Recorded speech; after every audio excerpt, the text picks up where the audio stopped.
আরে বাবা, আবার ভাবছেন নাকি এটা কী? দেখুন, দাদাকে ফট করে বলে দিন তো, ঠিক এই জিনিসটা বাজার থেকে নিয়ে আসছে, খুব কম পয়সায় পাওয়া যায়, এত অবহেলায় পড়ে থাকে। 20 টাকায় 4টে 5টা 6টাও দিয়ে দিতে পারে। দেখুন যেমনভাবে দেখাচ্ছি সেরকমভাবে করুন। একটু আগা আর সাইড পিছনটা ভালো করে একটু বড় বড় করে কেটে নেবেন। তারপর দেখে নিন ছালটা ছাড়িয়ে আমি কীভাবে করছি, একবার ভালো করে দেখে নিন। দুটো কাঠিকে নিচে রেখে এই একবার সমানভাবে কাটবেন, তারপর ঠিক এটাকে উল্টে দিয়ে আড়াআড়িভাবে কাটবেন। দেখুন ওই কাঠটা, ওই কাঠিটা অবধি কিন্তু থাকবে ওটা, কাঠির কিন্তু নিচে যেন না যায়, তাহলে কিন্তু আর হবে না। দেখুন কাটার পরে ঠিক এই জিনিসটা হয়ে গেল। আপনি আস্তে আস্তে করে পরে ভালো করে দেখে নেবেন। তারপরে একটা কাঠি নিয়ে এই মাথা থেকে একদম ওই মাথা অবধি ভালো করে ঢুকিয়ে দিয়ে হালকা হাতে আস্তে আস্তে করে ছাড়াবেন। হ্যাঁ, জলের মধ্যে রাখবেন কিন্তু, নাহলে কিন্তু কালো হয়ে যাবে।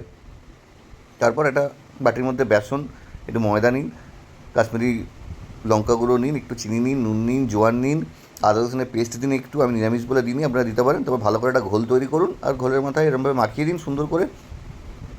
একদম এইভাবে মাখান। মাখানোর পর দেখুন এইভাবে মাখিয়ে একদম সুন্দর করে তেলে ছেড়ে দিয়েছিলাম। তেলে ছাড়ার পর একটু ভালো করে আস্তে আস্তে করে উল্টে পাল্টে এই জিনিস তৈরি হয়ে গেল। এবার দেখুন তো, এটা ক্যাঁচকলা মনে হচ্ছে?